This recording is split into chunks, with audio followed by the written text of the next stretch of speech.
Meghan Markle and Prince Harry are still being slammed due to their constant attacks on the royal family. In Touch Weekly claimed that when Queen Elizabeth was still alive, the royal family wanted to protect her from the scandals. But now that she's no longer around, they couldn't care less about attacking the Sussexes. After all, the couple is like cruel bosses and big babies, who are also incredibly insecure. In recent weeks, several books attacking Prince Harry and Markle were also released, and royal fans are waiting to see if the couple would retaliate and defend themselves. There are also speculations that Prince Harry would use his memoir to clear his and Markle's name over the recent allegations, and he will also use it as his platform to talk about his feud with Prince William. The tell-all is Harry and Meghan's worst nightmare. They're painted in an awful light. This could be the revenge the palace is waiting for, the source said. It's said that Courtiers felt sick when they had to work with Meghan and Harry, who carried out loyalty tests on palace staff. Staff were apparently racked by nerves, and some even left shaking ahead of meetings with Meghan Markle, according to Valentine Lowe. Mr. Lowe made his allegations on Good Morning Britain, saying some staff were left shaking by the ordeal. He described Harry as paranoid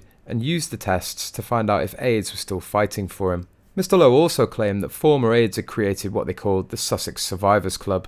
The claim was repeated from his book, which also saw former aides describe Meghan as a narcissistic sociopath. Good Morning Britain host Susanna Reid asked Lowe what those workers have survived, to which he said, "I think it was a very difficult experience for some of them. As I revealed last year, there were allegations that Meghan bullied staff. People talked to me of people being completely destroyed. I've heard people at the time, faced with a possible encounter with Meghan, were saying things like, 'I feel sick' or 'I'm shaking.' Extraordinary things for an employee to say about the prospect of seeing their employer in half an hour."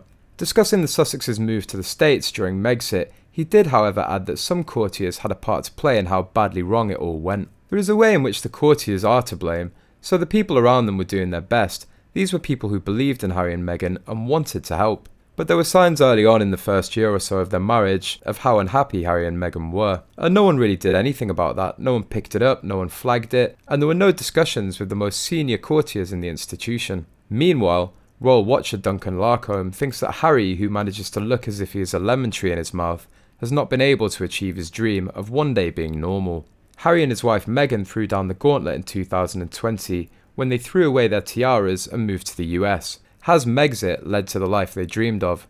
Nope, says Larcombe. He says that Harry appears to have everything he could have ever wanted, including love, children, success, and a palace of his own. But ironically, the hothead looks like he's carrying the weight of the world on his shoulders.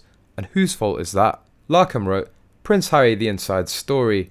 So he's not some peanut gallery gadfly. Harry, his whole life, has dreamed of one day being normal. And I honestly don't think I'm not alone in thinking that Harry simply has not found that dream."